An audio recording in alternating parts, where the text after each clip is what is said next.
Reservation అంశంపై KCR political game ని కేంద్రాన్ని బూచిగా చూపిస్తున్నారు గులాబీ బాస్. ముస్లింలను కాపాడేందుకు కూడా కేసీఆర్ దోఖా చేస్తున్నారు. మరి ఒక్క జీవోతో గిరిజన రిజర్వేషన్ అమలు చేయొచ్చు, కానీ రిజర్వేషన్ల పెంపు అంశాన్ని కేంద్రానికి పంపి రాజకీయం చేస్తున్నారు.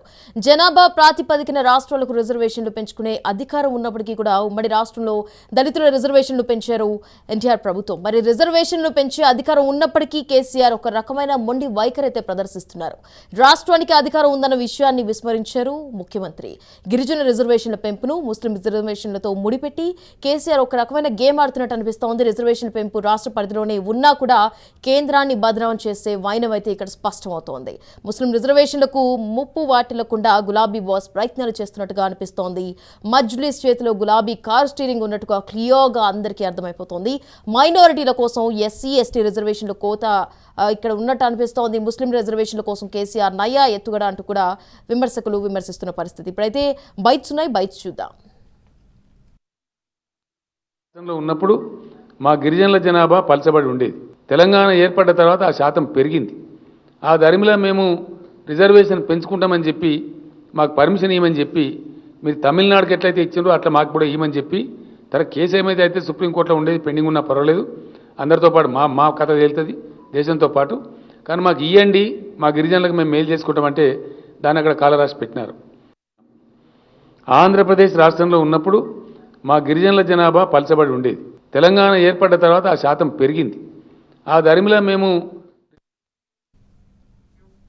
రైట్గా అది రిజర్వేషన్లకు సంబంధించి ముఖ్యమంత్రి ఇప్పటివరకు మాట్లాడారు, మనం చూసాము. బయట అయితే ఇక డిబేట్లో పార్టిసిపేట్ చేసేందుకు నాతో పాటు లైవ్లో సిద్ధంగా ఉన్నారు హుసేన్ నాయక్ గారు, బీజేపీ ఎస్టీ సెల్ అధ్యక్షులు. నమస్తే అండి. అండ్ అలాగే సునీల్ గారు, ఎగ్జిక్యూటివ్ ఎడిటర్, అండ్ కప్పర్ ప్రసాద్ గారు, అనలిస్ట్. నమస్తే అండి. సునీల్ గారు, మీరేం చెప్తారు? కేసీఆర్ ఏదైతే గేమ్ ఇప్పుడు రిజర్వేషన్లకు సంబంధించి కేంద్రం మీద బూచి చూపించే ప్రయత్నం చేస్తున్నారో ప్రజలకి, రిజర్వేషన్లకు సంబంధించి అసలు మీరేం చెప్తారు? తెలంగాణ అసెంబ్లీ 2017 ఏప్రిల్లో 2 తీర్మానాలు చేసింది రిజర్వేషన్లకు సంబంధించి. ముస్లింల రిజర్వేషన్లు 4% అమలవుతున్నాయి, దాన్ని 12% పెంచుతూ, అలాగే గిరిజన రిజర్వేషన్లు 6% అమలవుతున్నాయి, దాన్ని 10% పెంచుతూ, ఈ రెండింటిని క్లబ్ చేసి వీటిని ఆమోదించండి అని కేంద్రాన్ని కోరుతూ అసెంబ్లీ తీర్మానం చేసింది. ఇది ఈ రెండు సెపరేట్గా పంపాలి అని చెప్పేసి అప్పట్లోనే ప్రతిపక్షాలు అన్నీ డిమాండ్ చేశాయి. ఎస్టీ రిజర్వేషన్లకు రాజ్యాంగ గ్యారంటీ ఉంది, కాన్స్టిట్యూషనల్ గ్యారంటీ ఉంది కనుక దాన్ని ముస్లిం రిజర్వేషన్లతో ఎలా లింక్ చేస్తారు? ఇది కరెక్ట్ కాదు, మీరు కావాలని రాజకీయ ఎత్తుగడ చేస్తున్నారు. అప్పుడే గిరిజన సంఘాలు, మేధావులు, ప్రతిపక్షాలు, బీజేపీ, కాంగ్రెస్ అన్నీ కూడా దీన్ని విడగొట్టి పంపండి అంటే విడగొట్టి పంపలేదు. ఇక్కడ ఎస్టీ రిజర్వేషన్లకు సంబంధించి, ఎస్సీ ఎస్టీ ఈ రెండింటికి రిజర్వేషన్లకు సంబంధించి కాన్స్టిట్యూషనల్ గ్యారంటీ ఉంది. వాళ్ళ జనాభా ప్రాతిపదికన రిజర్వేషన్లు పెంచుకోవడానికి అవకాశం ఉంది. ఇప్పుడు అంత ముందుకు ఎన్నికల్లో ఏమి హామీ ఇచ్చింది టీఆర్ఎస్ అంటే, ఎస్టీ రిజర్వేషన్లు కూడా 12%, మైనార్టీలతో సమానంగా, మైనార్టీలకు 12% రిజర్వేషన్లు, గిరిజనులకు కూడా 12% రిజర్వేషన్లు అన్నారు. ఆ తర్వాత తెలంగాణలో గిరిజనుల శాతం జనాభా ఎంత మేరకు ఉందని స్టడీ చేయాల్సి ఉంటుంది కనుక సుధీర్ కమిషన్ వేశారు. సుధీర్ కమిషన్ 10% ఇవ్వండి అని చెప్పేసి రిపోర్ట్ ఇచ్చింది. ఆ జనాభా దాదాపుగా 9 పాయింట్ చేంజ్ ఉంది, ఆల్మోస్ట్ ఆల్ 10%గా ఉంది కాబట్టి. సో అది స్టడీ చేసి ఇచ్చినటువంటి రిపోర్టు. కానీ ఈ మైనార్టీలకు సంబంధించి మాత్రం వాళ్ళు ఎంత జనాభా ఉంటే అంత జనాభా ఏమని చెప్పేశారు. వాళ్ళు 13% ఎంత ఉన్నారు, 12% రిజర్వేషన్లు అని చెప్పేశారు. అందులో బిఎస్ రాములు కమిషన్ స్టడీ చేసింది అనగానే ఆ స్టడీ చేసింది ఎక్కడా లేదు. జనాభా ఒక ఎస్సీ ఎస్టీలకు మాత్రమే వాళ్ళ జనాభా ఎంత ఉంటే అంత మేరకు రిజర్వేషన్లు ఇవ్వచ్చు అనేటువంటిది రాజ్యాంగం ఇస్తున్నటువంటి హామీ. సో ఆ ప్రకారము ఎస్టీలకు 6% ఉన్న రిజర్వేషన్లను మరో 4% పెంచి 10% చేస్తూ సీఎం కేసీఆరే ఒక గెజిట్ ఇచ్చేస్తే సరిపోయేది. ఒక ఎగ్జిక్యూటివ్ ఆర్డర్, ఒక జీవో తోటి ఈ రిజర్వేషన్లు అమలయ్యేటి. అంతకుముందుకు ఎన్టీఆర్ ఉమ్మడి రాష్ట్రంలో కూడా ఈ షెడ్యూల్డ్ క్యాస్ట్కి సంబంధించి రిజర్వేషన్లు పెంచుతూ ఎగ్జిక్యూటివ్ ఆర్డర్ ద్వారానే వాటిని అమలు చేశారు. తన చేతిలో అధికారం ఉండి కూడా సీఎం కేసీఆర్ ఎస్టీ రిజర్వేషన్లను ఒక జీవో ద్వారా అమలు చేయడానికి, ఆ 4% పెంపును ఒక జీవో ద్వారా అమలు చేయడానికి ఆస్కారం ఉన్నప్పటికీ, పూర్తి అధికారం ఉన్నప్పటికీ ముస్లిం రిజర్వేషన్తో లింక్ పెట్టి కేంద్రానికి పంపడం అనేటువంటిదే అది రాజకీయం అని చెప్పేసి అందరూ విమర్శించారు. అలా ఎందుకు పెట్టాల్సి వచ్చింది అంటే, ఇప్పుడు ఎక్కడ సుప్రీంకోర్టు ఒక తీర్పు ఇచ్చింది 1992లో Indira Sawhney versus Union of India కేసులో రిజర్వేషన్లు 50% మించడానికి వీల్లేదు అని. ఇప్పుడు తెలంగాణలో రిజర్వేషన్లు 50% ఉన్నాయి, ముస్లిం రిజర్వేషన్లు 4% ఉన్నాయి.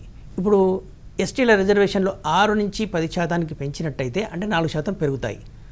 వీటికి కాన్స్టిట్యూషనల్ గ్యారంటీ ఉంది కాబట్టి అప్పుడు 54 అవుతాయి. ముస్లిం రిజర్వేషన్లు 4% ఉన్నాయి కనుక అవి ఎగిరిపోతాయి. ముస్లిం రిజర్వేషన్లు ఇప్పటికి కూడా సుప్రీంకోర్టు ఇచ్చిన స్టే మీదనే కొనసాగుతున్నాయి, ఇది అండర్ స్క్రూటినీ. కాబట్టి ముస్లిం రిజర్వేషన్లు ఎగిరిపోతాయి. కాబట్టి ఆ ముస్లింలను కాపాడుకోవడం కోసము ఈ రిజర్వేషన్లు అమలు కావద్దు, అసెంబ్లీలో తీర్మానం చేసినట్టు ఉండాలిగా. కేసీఆర్ ఇచ్చాడు కానీ ఆడ కేంద్రం నుంచి అనుమతి రావట్లేదు అనేటువంటిది ఈ నెపాన్ని కేంద్రం పైకి నెట్టాలనేటువంటి ఒక రాజకీయ వ్యూహంతో కేసీఆర్ ఈ విధంగా ముస్లిం రిజర్వేషన్లకు లింక్ పెట్టి కేంద్రానికి పంపారు. అప్పుడే కేంద్రము ఆ కొద్ది నెలల్లోనే వీళ్ళకు ఒక ఆఫీస్ మెమరాండం ఇచ్చింది. మీరు ఈ విధంగా ఈ రెండింటినీ ముడిపెట్టి పంపించారు, కాదు ఎస్టీ రిజర్వేషన్లను విడిగా పంపండి అని ప్రభుత్వం కోరింది కూడా, కేంద్ర ప్రభుత్వం. డిఓపిటి అభ్యంతరం వ్యక్తం చేసింది కూడా. కానీ ఆ తర్వాత కేసీఆర్ చేయలేదు. మేము సుప్రీంకోర్టుకి వెళ్తాము, తర్వాత ఇది తమిళనాడు తరహాలో ఎందుకు ఇవ్వరు అనేది. ఒకవేళ నిజంగానే చిత్తశుద్ధి ఉన్నట్టయితే సీఎం కేసీఆర్ సుప్రీంకోర్టుకి వెళ్ళి ఉండాల్సి ఉండే. ఈ విధంగా మేము అసెంబ్లీలో తీర్మానం చేసాం, ఇచ్చి ఉండాలి అని చెప్పేసి. కానీ కేవలం ముస్లిం రిజర్వేషన్లు, ఎస్టీ రిజర్వేషన్లు అమలు చేస్తే ఏమవుతుంది, ముస్లిం రిజర్వేషన్లు ఎగిరిపోతాయి. ఎందుకంటే ముస్లిం రిజర్వేషన్లకు బీసీ ఈ కోటాలో అమలవుతున్న వాటికి రాజ్యాంగబద్ధత లేదు, ఎస్టీ రిజర్వేషన్లకు రాజ్యాంగబద్ధత ఉంది కాబట్టి. సో ఆ మేరకు ఉద్దేశపూర్వకంగానే ఎస్టీలను మోసం చేసేటువంటి ఉద్దేశంతో ముస్లిం రిజర్వేషన్తో లింక్ పెట్టి కేసీఆర్ గవర్నమెంటు కేంద్రానికి పంపి ఇవి అమలు కాకుండా చేసింది. 4.5 ఏళ్ళుగా, సుమారు 5 ఏళ్ళు అవుతోంది, 5 ఏళ్ళుగా గిరిజనులను కేసీఆర్ గవర్నమెంట్ మోసం చేస్తూనే ఉందనేది ఆ వర్గాలు చేస్తున్నటువంటి ఆరోపణ, ఆందోళన. రైట్. హుసేన్ నాయక్ గారు ఉన్నారు అండ్ కపర్ ప్రసాద్ గారు కూడా ఉన్నారు, వాళ్ళతో కూడా మాట్లాడదాం. రైట్, హుసేన్ నాయక్ గారు, మీరేం చెప్తారు? ఈ రిజర్వేషన్ల ప్రక్రియ ఏదైతే ఉందో దానికి సంబంధించి నిజంగానే గిరుపుత్రులు గుర్రుగా ఉన్నట్టు అనిపిస్తోంది ముఖ్యమంత్రి మీద. మరి మైనారిటీల కోసమే ఎస్టీ అలాగే ఎస్సీ రిజర్వేషన్లకు సంబంధించి కోత విధించారు అన్నట్టుగా కూడా వినిపిస్తున్నాయి. మరి దానికి సంబంధించి మీరు ఏం చెప్తారు? ఇప్పుడే ఆల్రెడీ సునీల్ గారు మాట్లాడారు మేడం. పరిస్థితి చూస్తే ఆ రోజు తెలంగాణ రాకముందు మాట్లాడిన మాట, ఇవాళ మాట్లాడే తరీక అన్ని అబద్ధాలు తప్ప నిజం అనేది తెలియట్లేదు. నిజంగా అతనికి కనుక గిరిజనుల పట్ల ప్రేమ ఉన్నా, దళితుల పట్ల ప్రేమ ఉన్నా అతను ఇక్కడే చేయొచ్చు, అంత దూరం పోవాల్సిన అక్కర్లేదు అనుకుంటాను అయితే. ఏంటంటే కేంద్రం మీద బురద జల్లే ప్రక్రియ నేను ఇక్కడ నుండి చేశాను, మతానికి కులానికి 2 కలిపి పట్టాను. కానీ అసలు రిజర్వేషన్ రాజ్యాంగబద్ధంగా అసలు కులానికి మతానికి అనేది రిజర్వేషన్ అనేది లేదు. మొత్తానికి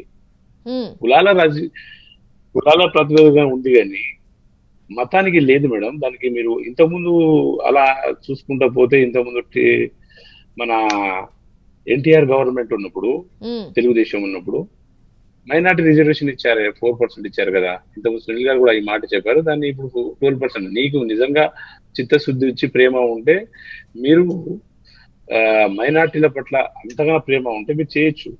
వాళ్ళకి ఇవ్వాలని లేదు, మనకి ఇవ్వాలని లేదు. ఏదో లింకులు పెట్టి, కొండీలు పెట్టి మోసగించే ప్రయత్నమే తప్ప అతన్ని చేయాలనే ఉద్దేశం మాత్రం ఏం మాత్రం లేదు మేడం.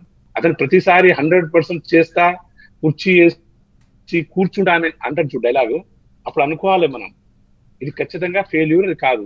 దీనికి నిదర్శనం మన హుజురాబాద్ దళిత బంధు. ఎలక్షన్ అయిపోయిన తెల్లారి 4 రోజుల తర్వాతే 4వ తారీఖు నుండే నేను రిజర్వేషన్ మన దళిత బంధు 100%, అది కూడా జాబ్ చేస్తున్న వాళ్ళకు కూడా ఇస్తున్నా, ఆలోచిస్తున్నా, అది ఇస్తా అని మాట్లాడాడు. దాని ఊసే లేకుండా పోయింది కదా. ప్రజలు ఇంత దొంగ వాగ్దానాలు. రైట్, కపర్ ప్రసాద్ గారు కూడా ఉన్నారు. కపర్ ప్రసాద్ గారు, నువ్వు 10 లక్షలు నన్ను ఓడిపోయినా. ఎస్, కపర్ ప్రసాద్ గారు, మీరేం చెప్తారు? అంటే ఇది నిజంగానే ఒక రకమైన ఎలా చూడాలంటారు? ఇది రాష్ట్ర పరిధిలోనే ఉన్నా కూడా కేంద్రాన్ని బదనాం చేసే టట్టు అనిపిస్తోంది రిజర్వేషన్లకు సంబంధించి. మీరేం చెప్తారు? ఇది ముఖ్యంగా ముఖ్యమంత్రి చంద్రశేఖరరావు గారు పూర్తిగా ఎంఐఎం చేతిలోకి వెళ్ళిపోయినారు.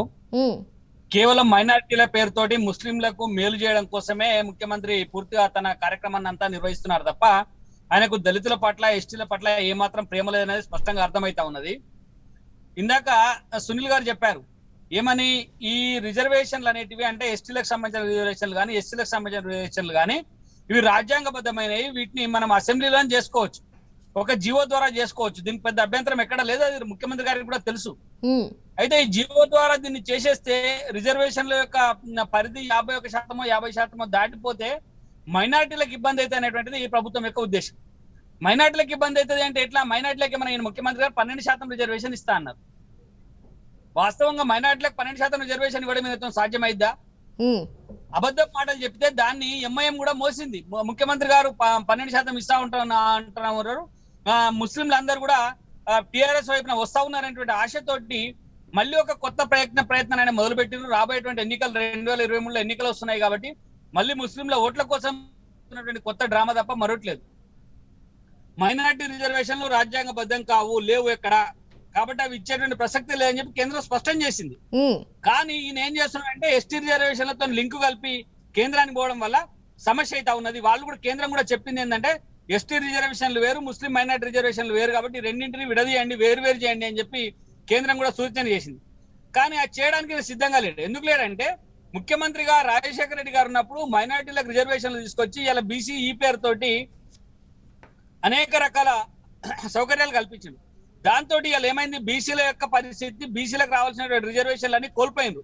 మన హైదరాబాద్ నగరంలోనే మన కార్పొరేషన్ లో రిజర్వేషన్లు వచ్చినప్పుడు ఇలా బీసీల పేరుతోటి ముస్లింలు కంటెస్ట్ చేసినటువంటి పరిస్థితి కనబడతా ఉంది. అంటే బీసీలకు రావాల్సిన రిజర్వేషన్లు ఎత్తేయడంలో అటు రాజశేఖర రెడ్డి గారు అదే ప్రయత్నం చేశారు, ఇటు ముఖ్యమంత్రి మన చంద్రశేఖర్ రావు గారు కూడా అదే ప్రయత్నంలో ఉన్నారు. కాబట్టి ఆయనకు ముస్లింల పైన ప్రేమ ఉంది తప్ప బీసీల పైన, ఎస్సీల పైన, ఎస్టీల పైన ఏమాత్రం ప్రేమ లేదు. ఇది స్పష్టంగా ఈ రిజర్వేషన్ విధానం వల్ల అమలవుతుంది. దీన్ని అర్థం చేసుకోవాలి. ఇప్పటికైనా ఎస్టీ సోదరులు ఒక డిమాండ్ ప్రభుత్వం పెట్టాలి. వీళ్ళు పెద్ద ఎత్తున ఉద్యమించాల్సినటువంటి అవసరం ఉంది. ప్రభుత్వం ఇక్కడనే అసెంబ్లీలో తీర్మానం చేసి, ఇక్కడ అసలు తీర్మానం అవసరం లేని ఒక జీవో ద్వారా రిజర్వేషన్ అమలు చేయొచ్చు, వాటిని చేయాలని చెప్పి నేను కూడా డిమాండ్ చేస్తా ఉన్నా. రైట్ సునీల్ గారు, మీరేం చెప్తారు? అంటే తమిళనాడు తరహాలో కూడా ఇది 9th షెడ్యూల్లో పెడతామంటూ కూడా ముఖ్యమంత్రి గారు చెప్పారు. ఇది సాధ్యం అవుతుందంటారా? ఎస్, ఇంతకుముందుకు ఇచ్చినటువంటి బయటలో కేంద్రాన్ని అదే కోరారు. చాలా ప్రతి రిజర్వేషన్ల అంశం చర్చకు వచ్చిన ప్రతిసారి సీఎం కేసీఆర్ ఏం చెప్పారంటే తమిళనాడు తరహాలో 9th షెడ్యూల్లో పెట్టండి ఈ రిజర్వేషన్ల పెంపును అనేది. తమిళనాడులో ఏం జరిగింది అంటే ఇక్కడ 69% రిజర్వేషన్లు ఉన్నాయి. సుప్రీంకోర్టు తీర్పులు ఏమున్నాయంటే నిజంగానే ఏ వర్గాలైనే సామాజికంగా విద్యాపరంగా అత్యంత వెనుకబడి ఉన్నట్టయితే వాటికి రిజర్వేషన్లు కల్పించవచ్చు. 50% దాటినప్పటికీ, రిజర్వేషన్లు మొత్తం 50% దాటినప్పటికీ అవి కల్పించవచ్చు అని.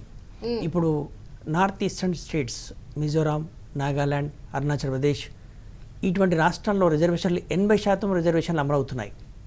ఎక్కడ కూడా సుప్రీంకోర్టు వాటిని తప్పుపట్టలేదు. ఎందుకంటే పూర్తిగా అవి షెడ్యూల్డ్ ట్రైబ్స్ డామినేట్గా ఉన్నటువంటి స్టేట్స్ కాబట్టి అక్కడ గిరిజనులంతా సామాజికంగా విద్యాపరంగా వెనుకబడి ఉన్నారు. కాబట్టి వాళ్ళ అప్లిప్మెంట్ కోసము ఈ రిజర్వేషన్లు అవసరం అని చెప్పేసి అంత శాతం రిజర్వేషన్లు కూడా అక్కడ అమలుతున్నాయి. పూర్తిగా ఆ వర్గాలే ఉన్నాయి కాబట్టి.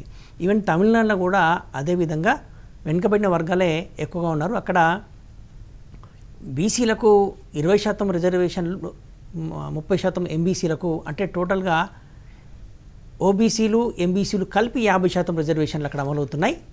ఎస్సీలకు 18%, 1% ఎస్టీలకు మొత్తం 69%. అంటే బీసీ, ఎంబీసీ అత్యంత వెనుకబడిన వర్గాలు కలిపి 50% రిజర్వేషన్లు అక్కడ అమలవుతున్నాయి. ఆ మేరకు ఈ మొత్తం బీసీలు, ఎంబీసీలు సామాజికంగా విద్యాపరంగా వెనుకబడి ఉన్నాయని చెప్పేసి అక్కడ లోతైన అధ్యయనం జరిగింది. ఆ నివేదికల ఆధారంగానే అక్కడ ఇచ్చారు. తర్వాత అప్పుడు కూడా ఏం జరిగింది అంటే ఎందుకు 9th షెడ్యూల్లో పెట్టాల్సి వచ్చిందంటే అప్పుడు PV Narasimha Rao government minority government, తమిళనాడులో అన్నాడీఎంకే ఎంపీల మద్దతుతోటి అది నిలబడి ఉంది. కాబట్టి అప్పుడు రాజకీయంగా తప్పనిసరి పరిస్థితుల్లో జయలలిత పివి నరసింహారావు మీద ఒత్తిడి తెచ్చి మా రిజర్వేషన్లకు అప్పుడు 92లో సుప్రీంకోర్టు తీర్పిచ్చింది. Indira Sawhney versus Union of India కేసులో ఎట్టి పరిస్థితుల్లో దాటరాదని, అప్పుడు ఈ రిజర్వేషన్లు ఎగిరిపోతాయనే ఉద్దేశంతో కేంద్ర ప్రభుత్వం మీద ఒత్తిడి చేస్తే ఆయన ఈ 9th షెడ్యూల్లో తమిళనాడు రిజర్వేషన్లు పెట్టడంతో 9th షెడ్యూల్ ఏం చెప్తుందంటే న్యాయ సమీక్షకు కుదరదు, వీల్లేదు, న్యాయ సమీక్షకు మినహాయింపు ఈ 9th షెడ్యూల్కి ఉంటుందంటే సుప్రీంకోర్టు ఈ 9th షెడ్యూల్లో ఉన్న అంశాలను రివ్యూ చేయడానికి వీల్లేదు అనేటువంటిది. కానీ ఇప్పుడు ఈ మారిన పరిస్థితుల్లో పూట మేము 9th షెడ్యూల్ని కూడా రివ్యూ చేస్తాం, రాజ్యాంగ మౌలిక అంశాలకు విరుద్ధంగా ఉన్న వేవేటిని కూడా ఏ అంశాలైనా కూడా అది 9th షెడ్యూల్ అయినా అందులో ఉన్నట్టు ఏ అంశాలైనా కూడా రాజ్యాంగ మౌలిక స్వరూపానికి కట్టుబడి ఉండాలి, అందుకు విరుద్ధంగా ఉన్నట్టయితే వాటిని కూడా సమీక్షిస్తామని చెప్పేసి సుప్రీంకోర్టు చెప్పింది. అదేవిధంగా పోతే అందరికి పోతాయి అనేటువంటి కామెంట్స్ కూడా సీఎం కేసీఆర్ చెప్పింది. కానీ తమిళనాడులో పూర్తిగా లోతుగా అధ్యయనం చేశారు, ఇక్కడ లోతుగా అధ్యయనం చేయలేదు ఈ మైనారిటీ రిజర్వేషన్లకు సంబంధించి. ఎక్కడైనా కూడా ఇప్పుడు బీసీలు దేశవ్యాప్తంగా 50% పైగా ఉన్నారు, 52% ఉన్నది. వాళ్ళ రిజర్వేషన్లు ఎన్ని ఉన్నాయి? 27% ఉన్నాయి, అంటే సగం మాత్రమే ఉన్నాయి. మరి తెలంగాణలో 14% ముస్లిం మైనారిటీ ఉంటే వాళ్ళకి 12% రిజర్వేషన్ ఎట్లా సాధ్యమవుతుంది? దేశంలో ఎక్కడా లేకుండా జనాభా పరంగా ఒక్క ఎస్సీ ఎస్టీలకు మాత్రమే వాళ్ళ జనాభా దామాషా ప్రకారము ఉంటుంది, వాళ్ళు ఎంతమంది ఉంటే అంత మేరకు రిజర్వేషన్లు ఉంటాయి. కానీ బీసీలకు ఆ రకమైన లేదు. కాబట్టి ఏ విధంగా ఇస్తారు? ఇది ఎట్టి పరిస్థితుల్లో కూడా నిలబడదు. కేసీఆర్ ఏ ఆర్గ్యుమెంట్ ప్రకారం కూడా ఈ 4% రిజర్వేషన్లు మైనారిటీ రిజర్వేషన్లను 8% కలిపి 12%గా చేయడం అనేటువంటిది ఎక్కడ కూడా నిలబడదు, ఆ ఆర్గ్యుమెంట్స్ ప్రకారం కూడా నిలబడదు. ఆ 4% ఇప్పుడు స్టే మీద ఉన్నాయి, ఆ 4% కూడా సాధ్యం కాదు. సో బీసీలు ఇప్పటిదాకా అప్పర్ ప్రసాద్ గారు చెప్పినట్టు ఒక 23 మంది ఇక్కడ జిహెచ్ఎంసీలో బీసీల రిజర్వేషన్లతోటి మైనార్టీలు ముస్లింలు గెలిచినటువంటి పరిస్థితి. సో ఆడ బీసీలు కూడా ఇది మాకు రావాల్సినటువంటి ప్రయోజనాలన్నీ కూడా మైనార్టీలకు పోతున్నటువంటి అసంతృప్తి బీసీల్లో కూడా ఉంది. సో ఈ మైనార్టీ రిజర్వేషన్లు అనేటువంటివి ఎట్టి పరిస్థితుల్లో సుప్రీంకోర్టు న్యాయ సమీక్షలో నిలబడకపోవచ్చు అనేటువంటిదే చాలా కాలంగా రాజ్యాంగ నిపుణులు న్యాయ కోవిదులు చెప్తున్నటువంటి మాట. ఇది స్టే మీదే ఉన్నాయి. ఇప్పుడు ఎస్టీ రిజర్వేషన్లు కనుక మూవ్ చేసినట్టే ఏమవుతుందంటే ఆ ఎస్టీ రిజర్వేషన్లకు కాన్స్టిట్యూషనల్ గ్యారెంటీ ఉంది కాబట్టి వాటిని అవి ఎగ్జిక్యూట్ అవుతాయి, ఎక్కడ కూడా కోర్టు వాటిని జోలికి పోవు, అవి అమలవుతాయి. సో 50% సీలింగ్ అనేది దాటుతున్నప్పుడు అప్పుడు ముస్లిం రిజర్వేషన్లు ఎగిరిపోతాయి. కాబట్టి ఈ ముస్లింలను కాపాడుకునేటువంటి ఉద్దేశంతో వాళ్ళ ఓటు బ్యాంకును దృష్టిలో పెట్టుకునే కేసీఆర్ ఇటు గిరిజనులకు మోసం చేస్తున్నారనేటువంటిదే ఇప్పుడు గిరిజన మేధావులు గిరిజన సంఘాలన్నీ కూడా ఆరోపిస్తున్నాయి. ఇది అర్థమైపోయింది. 4.5 ఏళ్ళుగా కేసీఆర్ చేస్తున్నటువంటి రాజకీయం అటు ముస్లింలకు అర్థమైంది, ఇటు గిరిజనులకు అర్థమైంది. ఇదంతా 4.5 ఏళ్ళుగా జరుగుతున్న చర్చే కాబట్టి ఎక్కడ కేసీఆర్ మోసం చేశారనేది కూడా ఇటు ఇరు వర్గాలకు అర్థమైపోయింది. సో ఇప్పటికైనా కూడా ఈ ప్రభుత్వం తన చేతిలో ఉన్న అధికారం మేరకు ఈ ఎస్టీలకు జీవో ద్వారా ఈ రిజర్వేషన్ల పెంపు కనుక ఇచ్చినట్టయితే అది నిలబడుతుంది. అప్పుడు మిగతా రిజర్వేషన్లకు సంబంధించి కోర్టు ఎలా చెప్తే అలా వెళ్ళడానికి ఆస్కారం ఉంటుంది. కానీ ఈ 4.5 ఏళ్ళుగా ఇప్పుడు ప్రత్యేక తెలంగాణ వచ్చిందే ఈ గిరిజనుల లాంటి వాళ్ళ కోసం, వాళ్ళ ప్రయోజనాలు పరిరక్షించాలి, కాపాడాలి, మేలు చేయాలనేటువంటిది. వాళ్ళకు ఉన్నటువంటి జనాభా ప్రకారము వాళ్ళకు రిజర్వేషన్లు ఇవ్వడానికి కాన్స్టిట్యూషనల్ అధికారం ఇచ్చినా కూడా, రాజ్యాంగం వరం ఇచ్చినా, రాజ్యాంగం అవకాశం ఇచ్చినా కూడా అది నెరవేరకుండా కేసీఆర్ అడ్డుపడుతున్నాడు అనేటువంటిది గిరిజనులంతా గ్రహించారు. రైట్, రిజర్వేషన్లకు సంబంధించి అయితే డిబేట్ కొనసాగిస్తున్నాం మనమైతే. రైట్, హుసేన్ నాయక్ గారు మీరేం చెప్తారు? ఫైనల్గా ముస్లిం రిజర్వేషన్లకు ముప్పు వాటిల్లకుండా కూడా గులాబీ బాస్ ప్రయత్నాలు చేస్తున్నట్టుగా మనకు అనిపిస్తోంది. కేవలం ఓటు బ్యాంక్ రాజకీయాల కోసమే ఇలాంటి పనులు చేస్తున్నారు అంటూ కూడా ఒక రకమైన విమర్శలు అయితే వినిపిస్తున్నాయి. దానికి సంబంధించి మీరు ఏం చెప్తారు ఫైనల్గా?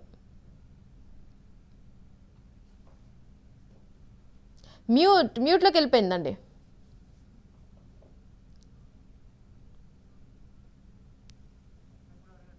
Yes please continue.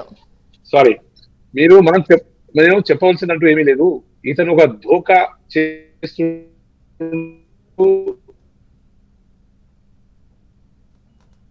Right, Prasad గారు అలాగే కూడా కరెక్ట్ కాదు. దాన్ని కలిపి కొట్టడం. మీ వాల్యూమ్ సరిగ్గా రావడం లేదండి. రైట్, హుసేన్ గారు కంటిన్యూ అండి.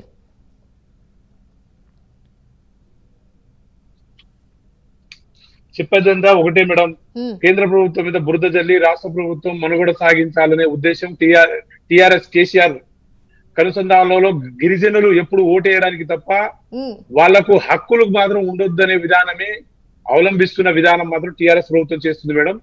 గిరిజనులు దళితులు చేస్తుంది ఒకటే, వాళ్ళు ఓటు బ్యాంక్ గా వాడుకోవాలి.